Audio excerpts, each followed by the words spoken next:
வாழ்க்கை பயணத்தில் நாள் 54 இன்றைக்கி காலையில் சீக்கிரமாக எழும்பிட்டு ஒரு ஃபோட்டோ ஷூட் எடுக்க வெளில கிளம்பியாச்சு. எங்கள் அம்மா காலையில் நான் உறங்கிட்டு இருக்கும்போது மக்கள் நான் பூரி சுட்டு தரேன் அப்படின்னு சொன்னாங்க. சரியாம்மா நீங்கள் சமையலை ட்ரை பண்ணுங்கள், அதுக்கு நான் தானே கிடச்சேன் அப்படின்னு சொல்லிட்டு பூரியை முட்டை கொட்ட வச்சு சாப்பிடும்போது எங்கள் அம்மா இன்றைக்கி சமையலை புளிச்சிட்டாங்க. பூரி வேறு மாதிரி இருந்து ஒரு கப் டீயும் குடிச்சிட்டு வெளில கிளம்பிட்டேன். ஏன்னா காலையில் நல்லா இருட்டிகிட்டு இருக்குது. இப்போ ஒரு வாரமாக நல்ல மழை, எங்கள் ஒரு குளம்ல ஓரளவு நிறைஞ்சிட்டு, உங்கள் ஊரில் மழை அப்படின்னு சொல்லி கமெண்ட் பண்ணுங்கள். நம்ம ஃப்ரெண்ட்ஸ்லாம் வந்திருந்தாங்க, அவங்க ஒரு இன்ஸ்டாகிராம் யூடியூப் பேஜ் ஸ்டார்ட் பண்ணியிருக்காங்க. அவங்க கூட ஒரு கப் டீலாம் குடிச்சிட்டு நம்ம மலை கூட்டு வந்தாச்சு. ஏன்னா கொஞ்சம் வீடியோஸ் ஃபோட்டோலாம் எடுக்கணும். அது போக இது ஒரு ஃபேமஸான மலை, தென் தமிழகத்தோட ஒரு டூரிஸ்ட் ஸ்பாட்டு. எங்கே அப்படின்னா திருநெல்வேலி டிஸ்ட்ரிக்ட் வள்ளியூர் பக்கத்தில் தெற்கு கலிகுளம். அதுக்கு பக்கத்தில் தான் எனக்கு ஊர். அங்கே கொஞ்சம் ஃபோட்டோலாம் எடுத்துகிட்டு பட்டுப்பூச்சிலாம் வச்சு விளையாடிட்டு இருந்தோம். பட்டுப்பூச்சிலாம் சின்ன வயசில் அடிக்கடி பிடிச்சி விளையாடுவோம், நல்லாயிருக்கும் பொண்ணுண்டுலாம்.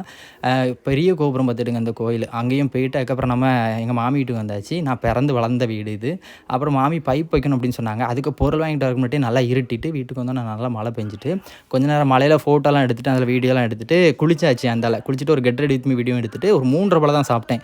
இப்போ சமையல்லாம் ஒரே டிலே ஆகி தான் சமைக்கிறது, அது போக சாப்பிட்றது கொஞ்சம் டிலே ஆகிடுது. ஈவினிங் ஒரு டீயும் குடிச்சிட்டு அந்த ஜிம்மு கிளம்பிட்டேன். இன்னும் நம்ம ஜிம்மில் ஒரு சிஸ்டருக்கு பிறந்த நாள். ஜிம் பார்த்திங்கன்னா அவங்க அப்படிலாம் ஒன்றும் கிடையாது, எல்லாமே ஒரு ஃபேமிலி மாதிரி இருக்கும். எங்கள் ஜிம் பயங்கர ஒரு அடிப்பொலியான ஒரு ஸ்பாட்டு. அது போக கோச் ரொம்ப சப்போர்ட், அங்கே இருக்க ஃப்ரெண்ட்ஸ் அன்னைமார்கள் தம்பிமார்கள் எல்லாருமே ரொம்ப சப்போர்ட் பண்ணுவாங்க. பிகினிங் அப்படிலாம் கிடையாது.